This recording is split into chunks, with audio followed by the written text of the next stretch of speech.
looking at this question with a particular focus on case studies for reimaging the African food systems for climate, nature, and people. We have a very distinguished panel of experts that are going to join us today. The first one is joining us virtually from WWF in Kenya.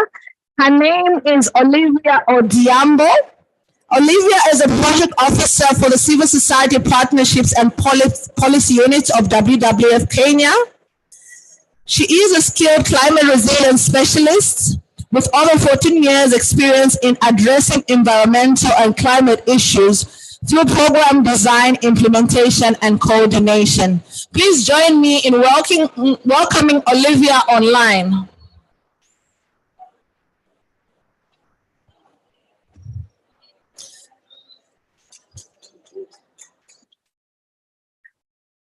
So Olivia is going to present the first case study. I was hoping we're going to see her face. We won't see her face. We just see slides. Oh, she's there. Oh, good. Welcome, Olivia. We have a whole crowd here waiting to hear from you. So Olivia's project is around the Kigali Cooking Efficiency Project. As you know, when we're talking about food systems transformation, we're looking at everything in the food systems, not only what happens on the farm, but also what happens to the harvest, how it's stored, how it's processed, how it's traded. So we're looking at the entirety of the food system and what needs to be done to make sure that its impact on climate change and biodiversity is reduced. So please, Olivia, over to you. Thank you and good afternoon, ladies and gentlemen. WWF Kenya has been working with the fisheries community along the coast of Kenya to address conservation challenges. The fisher communities are organized into formal groups known as beach management units. It is important to note that small-scale fisheries in Kenya contributes close to 5% of the national gross domestic product. Fisheries resources are also a source of livelihood and a source of food and food security for close to 1 million people along the coastline. The fisheries sector faces a number of challenges, and I will highlight a few. Overfishing is primarily fueled by post-harvest loss, as fishermen and other actors along the value chain strive to maintain their level of income.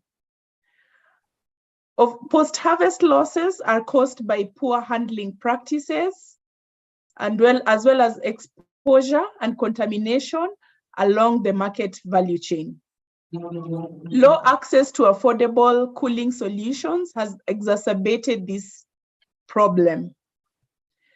The project that I'm about to present, the Kigali Cooling Project, aimed to address the use of clean, efficient cold storage facilities along the marine fisheries value chain.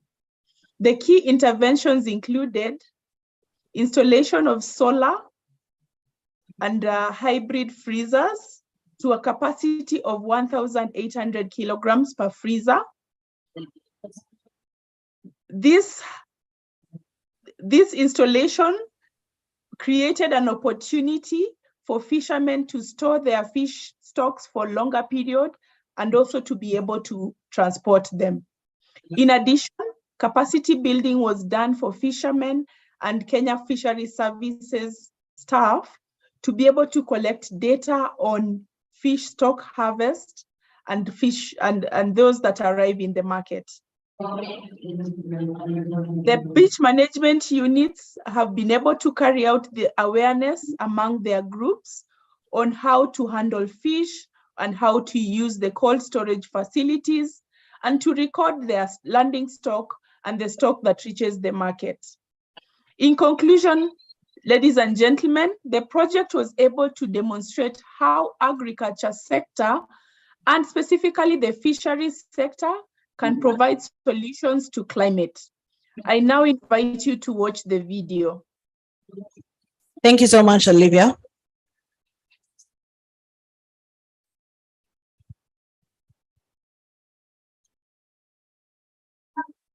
So we've been given the context of the video, so please pay attention to the specific elements from Olivia's presentation in terms of how in Kenya, through the fisheries sector, they are developing models on how to transform the food system.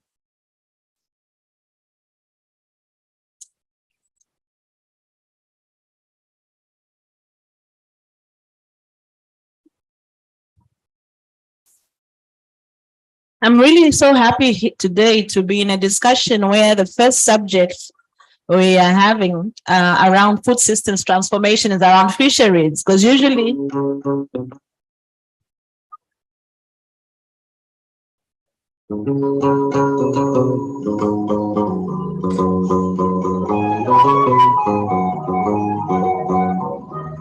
uvuvi sisi kama jamii tunaweza kusema ni kama culture. Wazazi wetu, babu zetu wote walikuwa hawana shughuli nyingine, kazi yao ni uvuvi. Sote sisi tumekulia kwa sababu ya nini? Ya uvuvi.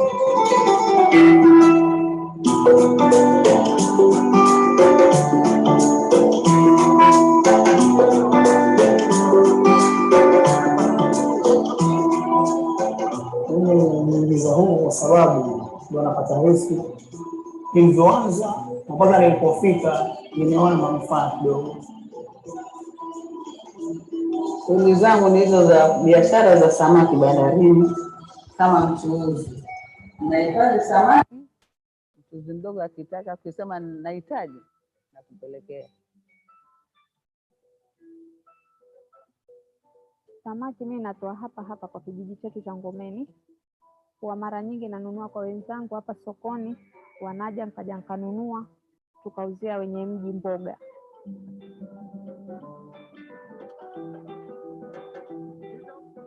Mapato inategemea na mzigo unaopata. Sababu mzigo ukiwa mwingi, mapato yanakuwa mengi.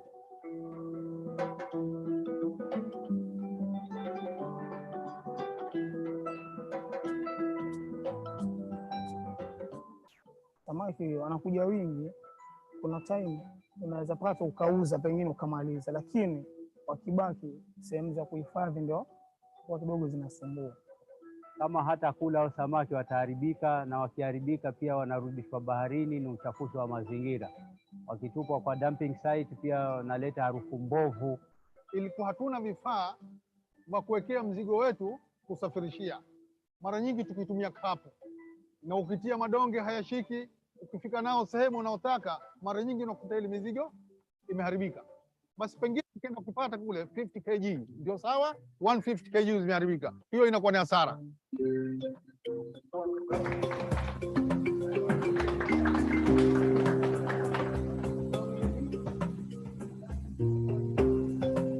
WWF kwanza wametufungua akili, wametukomaza, wakatupa mafunzo ya kutumia huo mradi wa sola. Wameweza kutufadhili friza hizi, wameweza kutufadhili sola 15, halafu wameweza kutufadhili cooler box moja yabeba kama kilo 300 ama 400. Toka tumeokoa samaki wengi sana kuhifadhi katika yale mafriza. Hata mzigo ukaja kiwango gani, tunajua mahali gani tutakwenda kuweka mzigo wetu. Chukua kalamu na calculator yako, piga hesabu, unajua wazi ya kwamba mambo yanaenda sambamba. Na pia unapoingia sehemu kama pole tukiingia na cooler box, anajua samaki uko salama. Huko ingia na kikapu.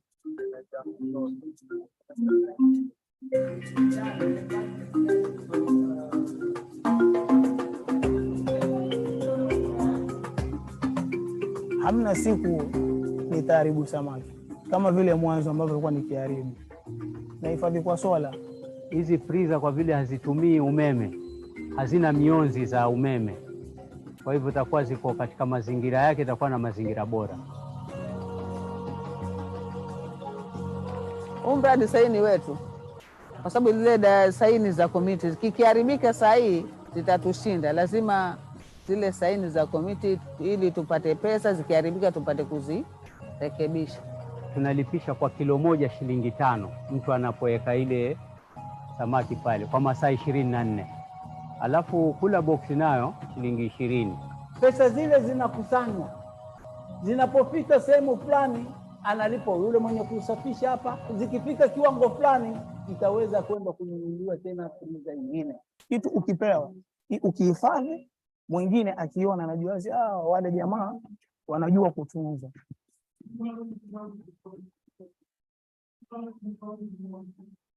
WWF kama shirika iwe ni kama tochi imemulika, serikali ione mwangaza, ijue nao pia itaongeza vipi huu mradi. Kwa hivyo sisi tunashukuru WWF, tunashukuru serikali yetu ya kaunti kwa sababu ushirikiano wetu mzuri, na tukipata mengine tutachukua. Tuna imani na BM Zoo za Gongoni, za Kituo cha Kati pia watakwenda kufaidika kupitia kwenye masomo ya mradi kama huu ambao kwamba sisi tumeupata. Wengi wanakuja na wanatuuliza mlifanya mbinu gani, kwa hiyo tunawafundisha jinsi gani ya kufanya, na yoyote anayetaka kujua kwa nini tuna maendeleo tunamfahamisha. Mimi nafikiri ni kutoa shukrani kwa kutuletea maendeleo mazuri yale aliyokuja pale bandarini, kwa sababu nitakuwa nimeokoka mimi na wengineo na wavuvi pia.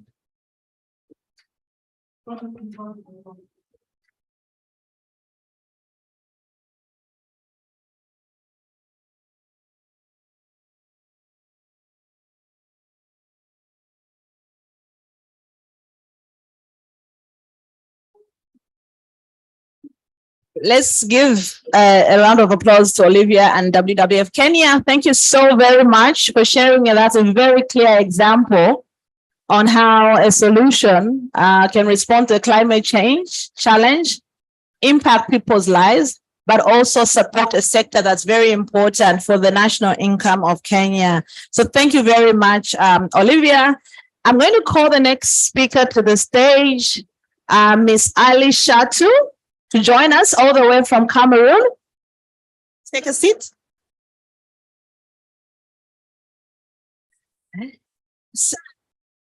Okay, you are welcome to stand, but I still need to introduce you fully. So Miss Ali Aishatu is a Mboro indigenous pastoralist from Cameroon, a veterinarian by profession, an agro-pastoral advisor, and works with the Mboro Social Culture Development Association in Cameroon. She is also on the board of our partner, the Alliance for Food Sovereignty in Africa. Welcome, Ali, and over to you. Thank you so much. You're welcome to stand if you need to. I think I have a picture presentation, and I hope it will be visualized. Let me stand this way. It's okay. Okay, before the pictures come up, I will say I'm a Mboro indigenous woman from a pastoralist community, and I think I'm a Mboro indigenous pastoralist woman. So those words are very, very important for me. Now I have to talk about the pastoralist food systems and maybe what we are trying to do to, how do I use it? Like this? Okay. Okay. Thank you. So I will start by saying that pastoralism is a subsistence way in which pastoralists make a living through tending livestock. And the species that the pastoralists mostly have are cattle, sheep, goats, and local poultry. Pastoralists depend on livestock as a source of their livelihood. I would say there are two forms of pastoralism. We have the nomadism and then we have transhumance. The nomadic pastoralists are those who move from place to place. And I think there are a lot of challenges associated to that because immediately they move, their former land is being owned by other people. So now we have the transhumance pastoralists. I'll talk more about the transhumance pastoralists who are semi-settled. They are settled, but their animals move to plains or to other areas on transhumans, might be during dry period. It provides employment to the pastoralists, and it also provides nutrition in terms of meat and milk. I would say a lot of protein is provided. Okay, I'll talk more about the cattle and sheep breeding. It is very important for us. Cattle is mostly managed by men, and women have very little decision to make when it comes to cattle, except at the level of milk production and then sale of milk. I'll focus more on sheep here, because that is the area where women make a lot of impact, because they can manage, they can negotiate for their prices, they can call for someone to come and buy. So it is very important, and I grew up to see my mother rearing sheep and making income from there. Now, as I was saying, the woman has only a rule in milking. If you can see there, you see a Mboro woman doing milking in a natural way, and a young girl standing. It's very important for us, because that is intergenerational transfer of knowledge, traditional knowledge. That girl is standing there not just by standing, she is learning. So it's very important for us. And when she finished milking, you see the original milk, how it is. Now, the Moro women, they also do processing or value addition. So they process from the fresh milk into pasteurized milk, as you can see on the right side of the photo there. And then they also process it into yogurt. And I think the main importance of this processing is to reduce food loss. And as the process like that, it can be preserved for some time compared to the immediate process milk, because I take it for that. Okay, thank you. The next photo is showing what we call dakere on your left. I think if there is any pastoralist here, she will understand what is dakere. Dakere is prepared from maize grains, and it is prepared. And I think that is what we take for our breakfast, and it's very nutritious. Where you see there is pasteurized milk with the dakere. On the right, we see roasted meat. In most of our ceremonies, you see something like this, we call it galban. And so it is very natural, and they use it to preserve the meat. When they roast it like that, some even smoke and keep that it can stay for some period of time. And this is helping to reduce food waste. The other picture is showing us about our local markets. We can't talk about production without talking about market. The picture on my left, you can see the pastoralist women have brought their products, the pasteurized milk, yogurt, and you see people with their containers heading to purchase. So it is how they sell their products in their local market.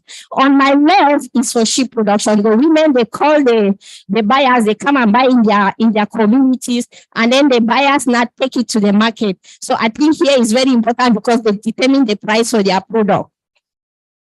Now, they also use animal manure for gardening and cultivation of their cereals. As we can see, at first, the Moro people depend on milk or animal products for their livelihood, but there is diversification now, where we have integration of cereals like maize. We also have beans, and then you see on the right is cabbage. And they use it for their own consumption, they sell to make income, and all this is agroecologically produced without any chemical and very nutritive, and it can be preserved for some period of time. Just to continue, from the manure that these women also gather, you see here they produce their vegetable and they produce onion. If you look behind the onion, there is also maize. So that is what we use, maybe in mitigating our climate, maybe the climate change, as the manure is transformed and used into agricultural products. So it is not allowed to increase the carbon gas emission in the atmosphere. It is being used. I want to say, before I end, we recommend to this COP all what we see in these images. It is produced in a natural environment, in a natural way, in an agroecologically friendly manner. We recommend to this COP, agroecology should be recognized as a means of adaptation to climate change.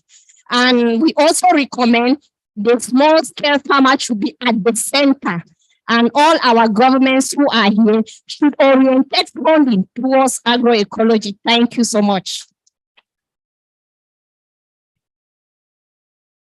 So very much, Ali. That was very powerful. Another round of applause for Ali. Thank you to you and the Alliance for Food Sovereignty in Africa for sharing that very clear example that's not just relevant for Cameroon, but for pastoralists across Africa and a lot of communities that depend on livestock. I think your recommendation is well noted that agroecology and nature-based regenerative agriculture should be center stage in Koronivia if we're going to build resilience going forward. We've also noted your recommendation that smallholder farmers should be at the heart of the new negotiation. So thank you very much. I now have the opportunity to introduce from Ghana our next speaker, Mr. Desmond Alugna. So far, we've had the solutions being led by women. So we're going to take a bit of a deviation now. Mr.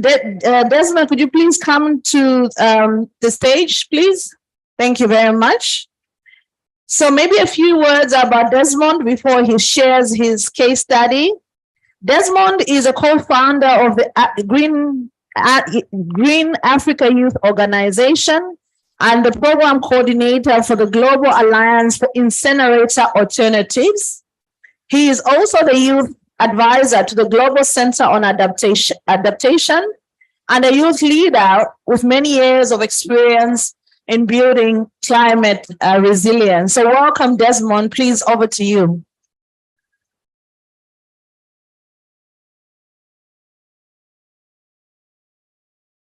Thank you so much.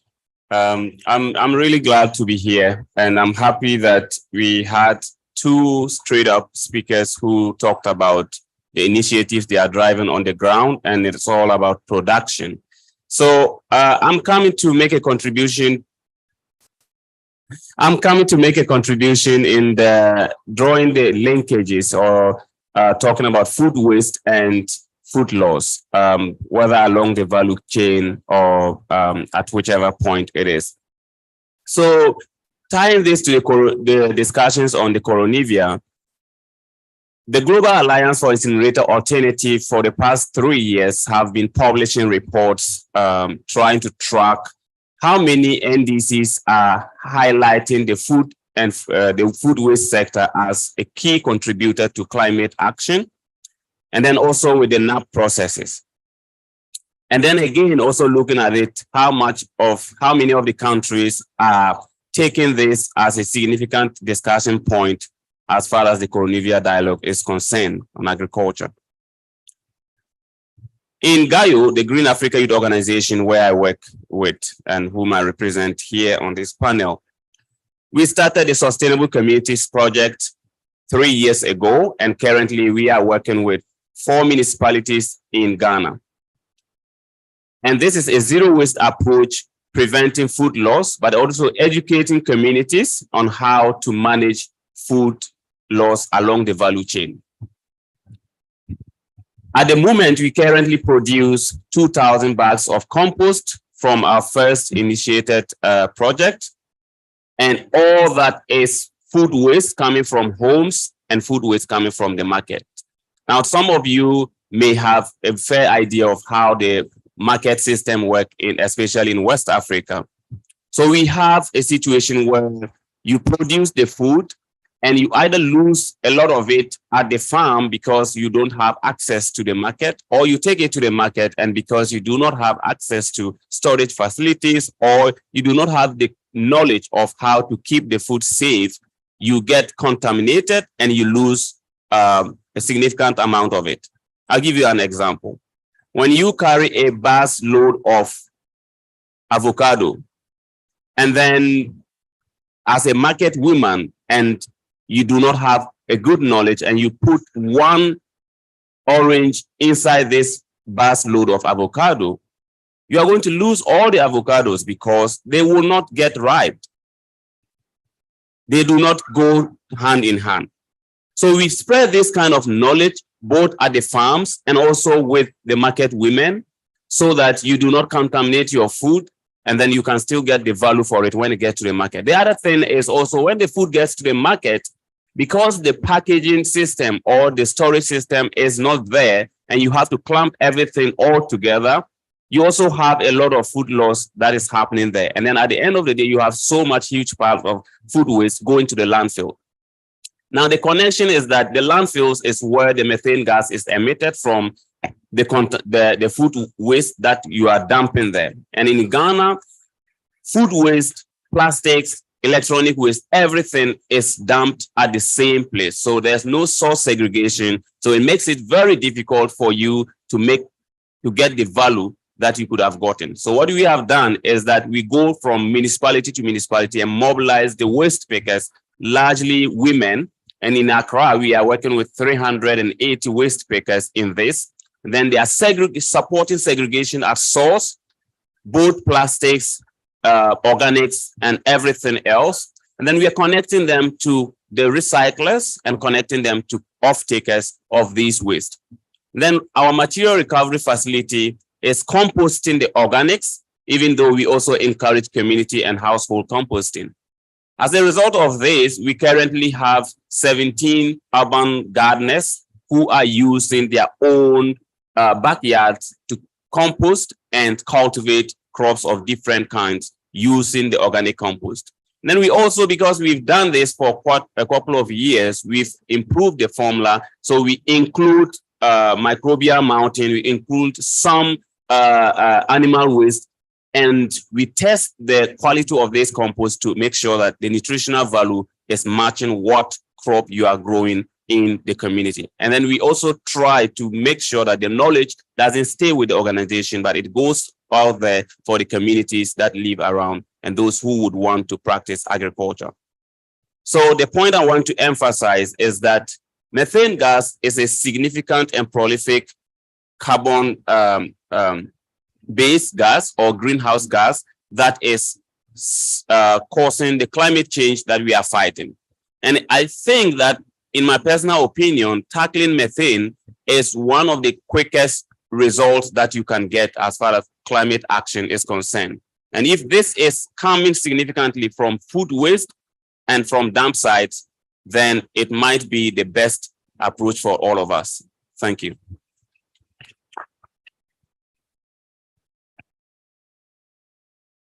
So very much. So includes different elements of the food system that Koronivia should address. I come from a country where our food production levels has been severely impacted by climate change. However, like in Cameroon and Ghana, it's a small hold of farmers that are already driving the transition. So whatever the program, for example, actually look at it, that is a small hold of farmers. They're looking at the entire system. They're looking at agriculture practices that go under what we refer to as agroecology, also conservation and production. They're making sure that soil health is maintained, like that, and also organic growth as they are fertilized, and they're actually successful. These farmers that Yes. So their success, they've also ventured into supporting their production with solar-powered irrigation infrastructure. That has made a very big difference because they've been able, with the same amount of land, to produce more, and also, as was the case in in Cameroon, the farmers have also been organized and connected to markets. And I think the issue of markets is usually downplayed, but it's very significant because it plays into the need for us to address a big theme in Koronivia, which is food waste.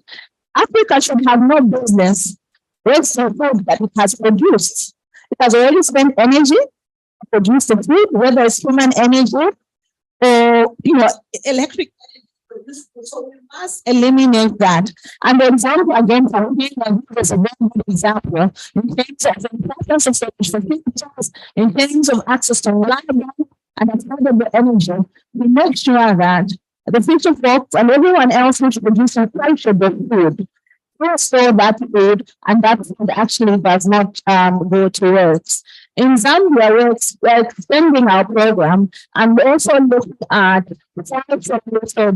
products that communities are now harnessing as a way of looking after their forests, but also identifying another line of income to supplement their agriculture activities, and also link that to looking at how they can also participate in the carbon markets. So having heard from the various examples, I'm now going to invite Mrs. Gail Kandeta, who's the head of the climate change unit at the Ministry of Agriculture in Kenya, and also the leading negotiators around Koronivia.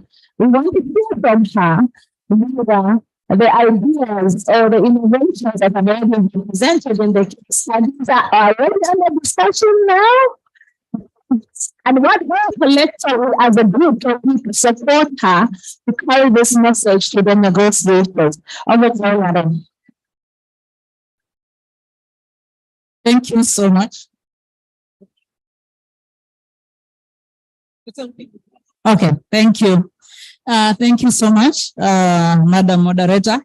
And I want to really thank the presenters that have been able to present the cases of case studies that we are doing in different countries. To me, this presents really the whole food system, each one of them. We started with the fish, we saw the fish production from the sea or the lake, and then we saw the handling of the fish, and of course the marketing, getting to the consumers. The same thing happened with the pastoral system, whereby we have different products coming from the livestock. We saw the milk, the meat, and the manure that is also being used for a different system, the horticulture system. That for me is looking at the whole of the agriculture, not agriculture, but the food system chain, right from production to all the way to the consumer. And from Ghana, we have got very good example of how they are using the waste, the waste, in terms of ensuring that it's also producing material for cycling back into the system for production. And I think that is what has been discussions under agriculture. Agriculture is looked at as a system or that is very vulnerable to the climate change. And at the same time, it can be the solution for addressing climate change.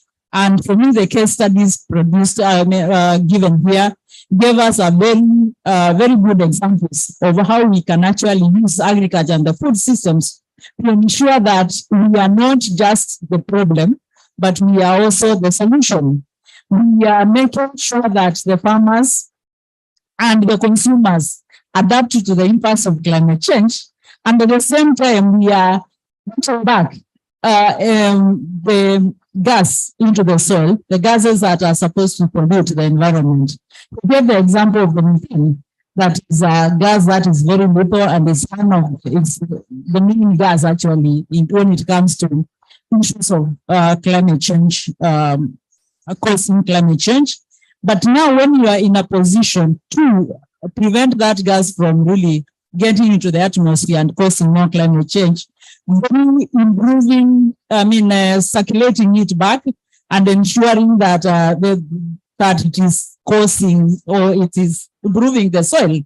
And the same thing is happening with the methane from the pastoral system, whereby the manure from the livestock. And we all know that manure is one of the issues we are addressing under Koronivia as a source of emissions. But of course, we look at it from the way the pastoralists are looking at it. Let manure not be looked at as the main problem. Let it be looked at a nutrient that can actually be used in the systems and be able to improve our productivity.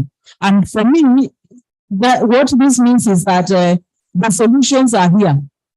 And when we call this an implementation COP, then we are saying that let's bring out those issues that need to be implemented by the consumers, by the farmers, to ensure that we are actually taking Koronivia into action, as they have said.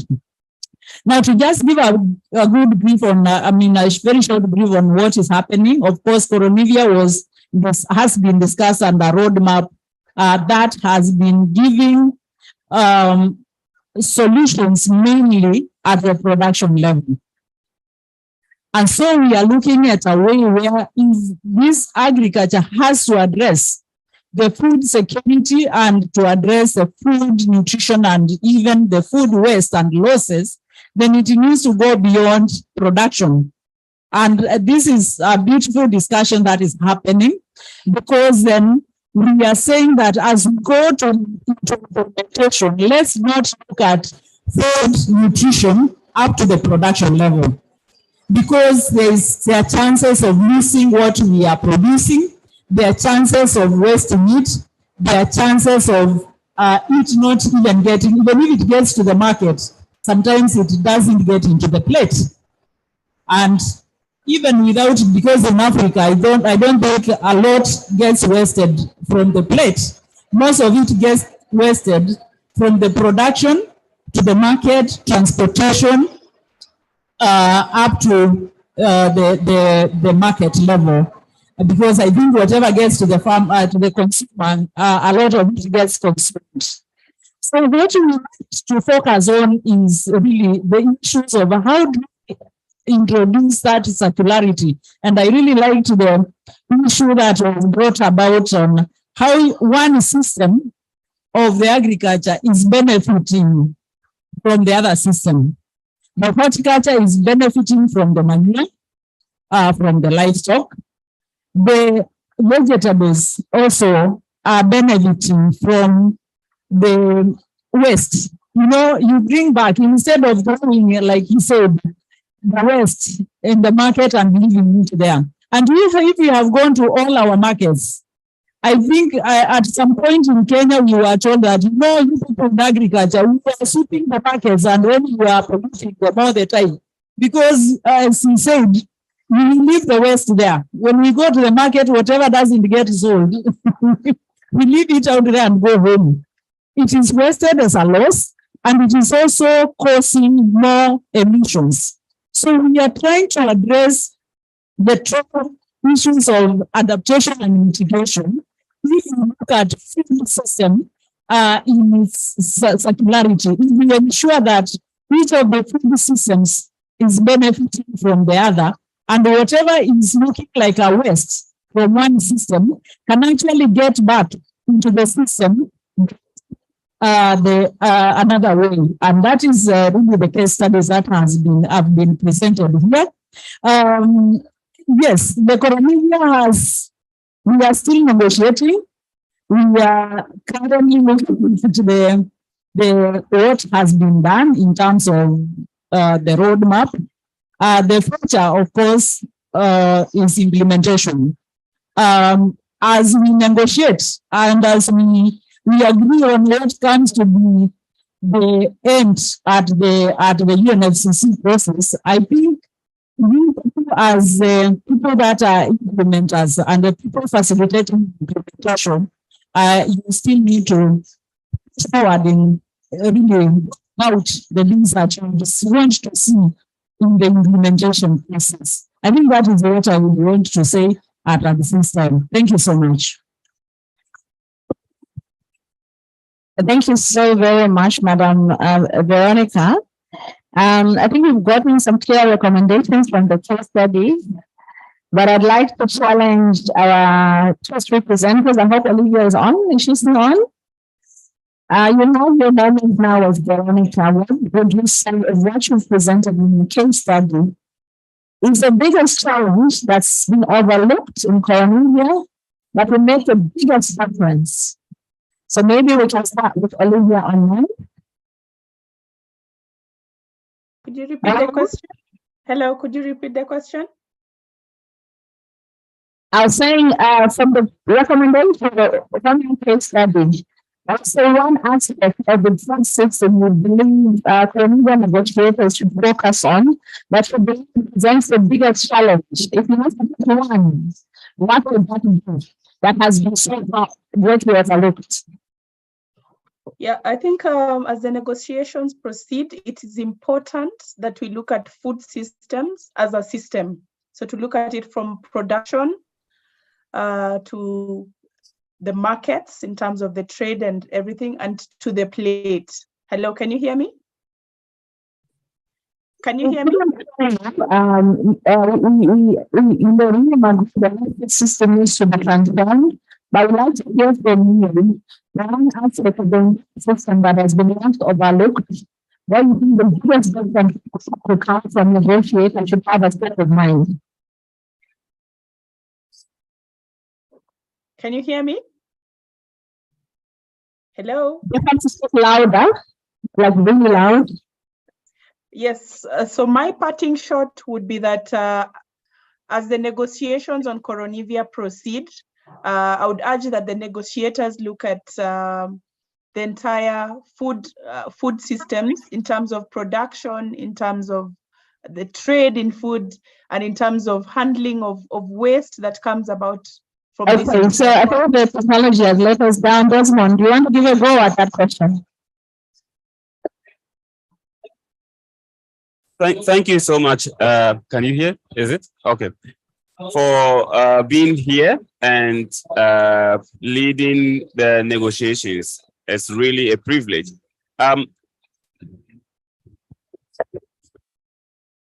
Is it better now?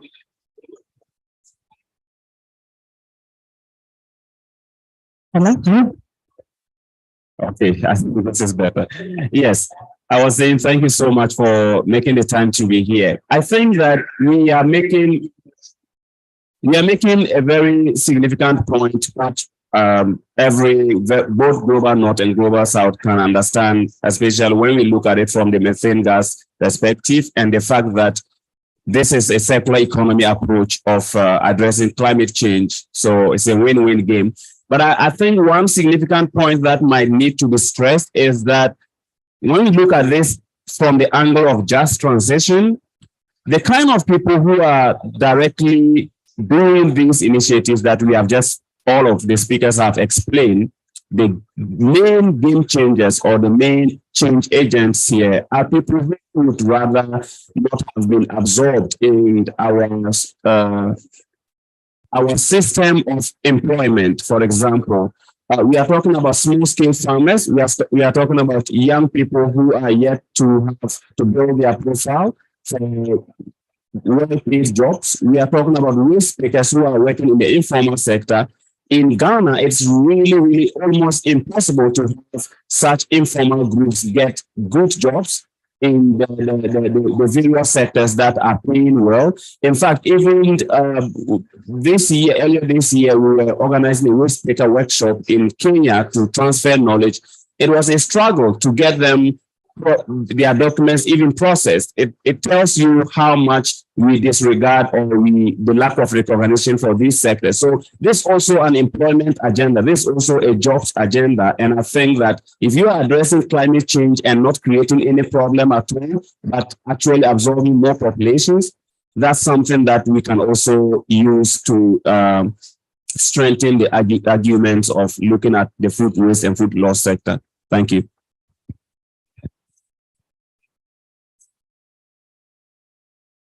Very much. Thank you very much. Ali, do you want to make a go? The one big issue of the many issues we have in the food system. I think we are at the climate crisis.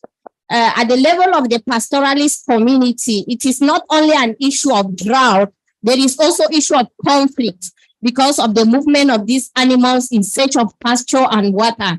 And I think if this is not addressed, it may also lead to other scenarios. So I would say that like the pastoralist community, even though there is that emission of gas, I think in our communities we have started actions on biogas production, and we produce it. We will have now clean energy that we use for cooking and even for lighting. I think these are initiatives that are already in our communities. And also the issue of addressing this conflict, we have tried to organize alliance farming where we bring the good parties, both the croppers and the pastoralist communities for a mutual benefit, win-win discussion. And I think they are good initiatives. And all these, I think they are in an agroecologically friendly manner. So that's why we go in for agroecology as the main food system transformation food system in our communities. And we want the women and youth to be the lead in that change. Thank you. Thank you very much. I think the message has been driven home by both Desmond and Ali. Young people, women, we need to look at their needs and we need to be in the leadership of transformation. Madam Veronica, before I come to you to give your last word, I think I should also take advantage of being chair or moderator to say that the issue of water and availability of water has not sufficiently been looked at. We need to make sure that we're very clear in terms of the way the water for the livestock, for the farm production, and for communities is going to come from if we're going to build a resilient food system in the future. Ali, you have a very important point in terms of the role of conflict. In addition to climate change, our food security challenge in Africa comes not only from places that are water stressed, but places that are very vulnerable to conflict. Okay? Conflict that's local, but conflict that's also global.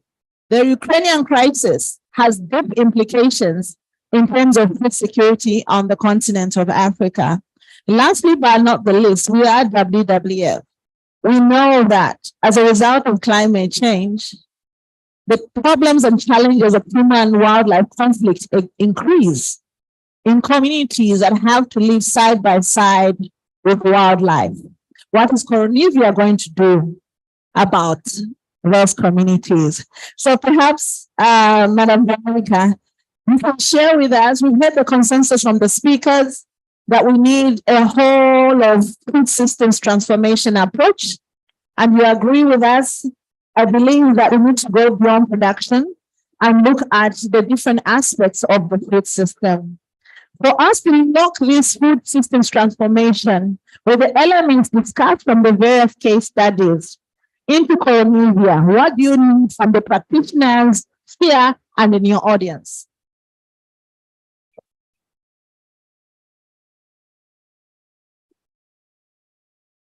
Thank you so much. I think one thing that before I respond to the issues raised, I need to bring the perspective of the fact that not a single sector operates in isolation.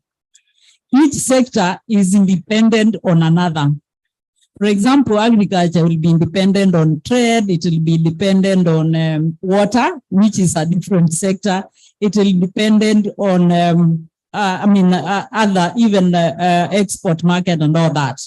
So maybe not all solutions can be found in Koronivia, because Koronivia is confined into agriculture.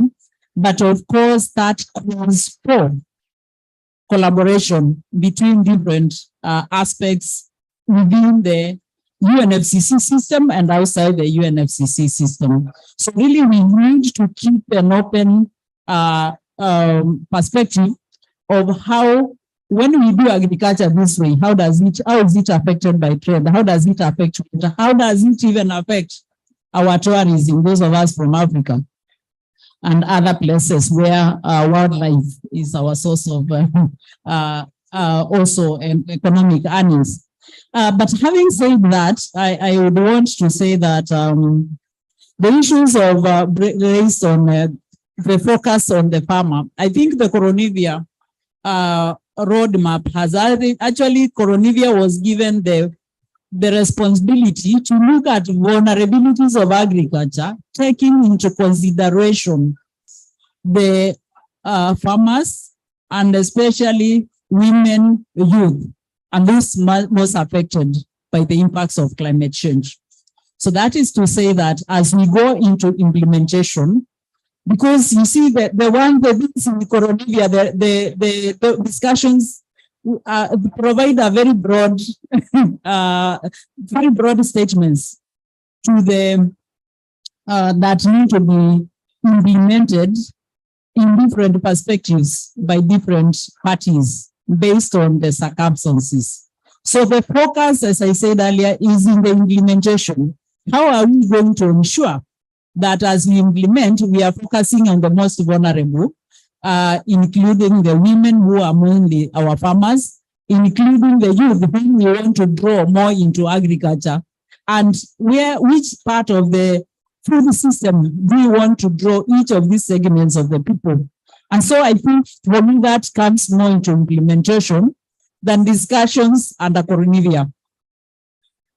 The issue of looking at agroecology as a way of being implemented in the Koronivia, maybe agroecology does not appear as a word in the Koronivia. And this is because different implementers, different people implement different approaches. But the elements, the practices that we need implemented in terms of taking care of the ecosystem, in terms of ensuring that we are not polluting the environment, are being considered within the Koronivia discussions. The water issues, of course, confining ourselves to the water for agriculture, have also been under discussions because there has been a whole topic on integrated water management that looks at how are we going to ensure that there is water for agriculture, and even when we get that water, we are managing it properly.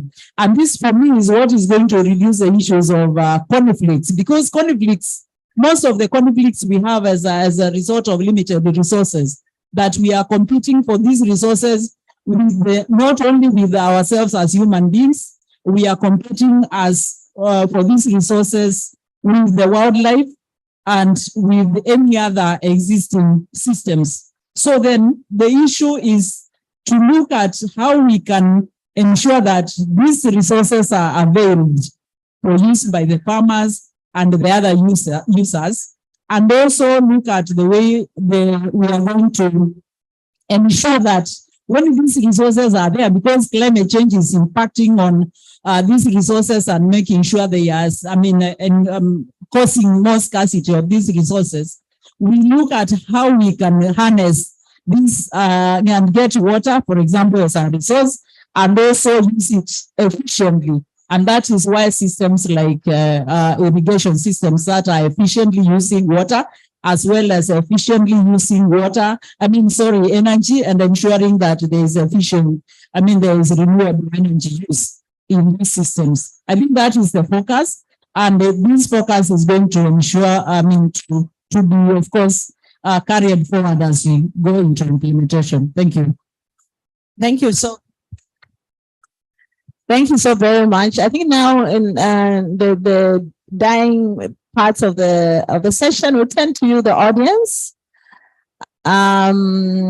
If is there anyone with a burning question in terms of what implementers on the ground should do, or negotiators to look at in terms of Koronivia?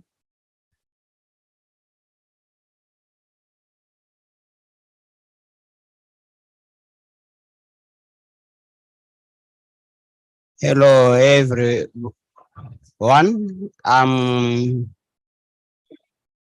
Hello. My name is. Hello. Please introduce yourself.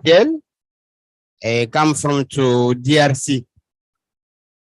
Please, my English is no good. I want to speak in French. Go ahead. Somebody's going to translate for us.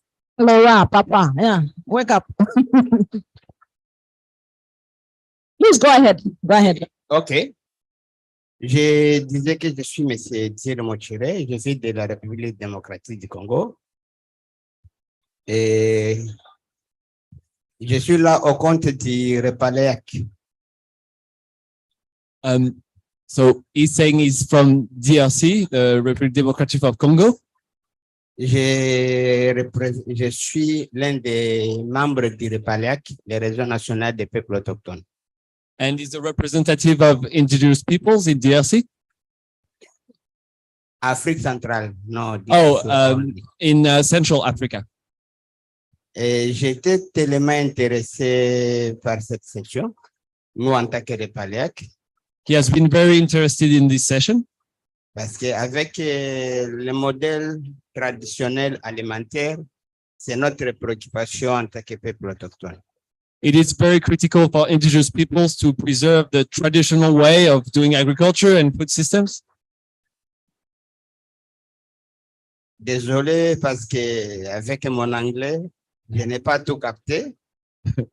He's sorry that with his English, he didn't understand everything. But mais j'ai quand même à comprendre certains éléments liés à la session.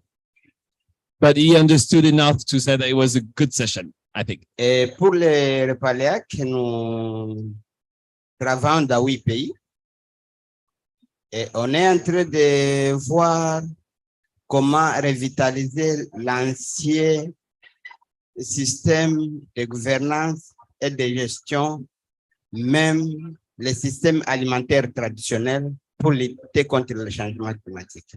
So his organization is working in 8 countries, and they are looking at ways to bring forward that traditional way of doing agriculture and I guess expand it or strengthen it. Je voudrais peut-être poser une question de savoir.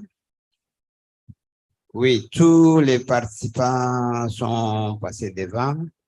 Et il y a ce que je connais, il y a ce que je ne connais pas.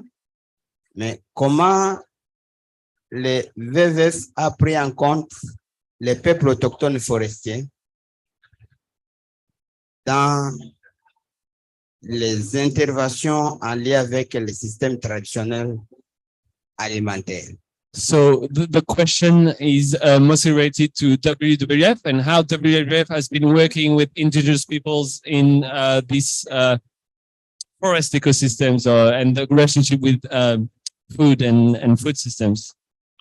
Est-ce que de notre côté, nous avions commencé à domestiquer même certaines espèces alimentaires traditionnelles dans les programmes que nous avons dans le cadre de mon organisation, les PIDEP. Et nous nous sommes rendus compte que ça a réduit sensiblement le taux même des maladies liées aux aliments qui n'étaient pas adaptés à notre mode de vie. So he's saying that they have been working with wide species and that with that sort of relationship building, they were able to reduce the risk. Donc prochainement, c'est une telle session, c'est mixer les différentes tendances pour partager assez d'expériences et savoir comment capitaliser les acquis des uns et des autres. Je vous en prie. So, and he finished by saying that experience sharing is very important and that there is a need for collaboration between communities and between countries. Thank you very much. Unfortunately, we've run out of time, but thank you so much for your submission. Madam, maybe you can follow up with us afterwards. We've really run out of time and another session is starting. I just want to start by thanking the last speaker by emphasizing one aspect of the need for close collaboration with indigenous communities and also amplifying the role of indigenous knowledge in defining a food secure food system in Africa. I want to thank each one of you for setting aside time to come to be part of this session. I hope it was insightful for you. I want to thank my panel, Olivia Online, Ali, Desmond, and one of our negotiators for coming here to engage us in the Koronivia in action. There's still a lot of work to be done, but we're very clear from these case studies what's working in building resilience. We're also very clear that continuing with business as usual at scale is not the best solution. Industrial agriculture is hurting us the most. And one of our pleas is that as much as indigenous people, smallholder farmers are taking steps to transform the food system, we'd like to see the recommendations that will go to large-scale agriculture on what they're going to do on their bits. So we had a number of themes here in terms of going beyond production, looking at value addition, looking at infrastructure systems, storage systems, which we heard about the important role of agroecology. We also heard about the important role of local markets. At the end of the day, our goal is to have a food secure continent. At the end of the day, we've heard about the role agriculture, fisheries, and livestock play in terms of livelihoods and national income. If we don't adjust the food system in Africa, and if Koronivia does not acknowledge our issues in Africa, we'll have more challenging problems in the future. So thank you very much. A big thank you also to the team, Nancy, Clement, Laura, that put together this session. Thank you very much.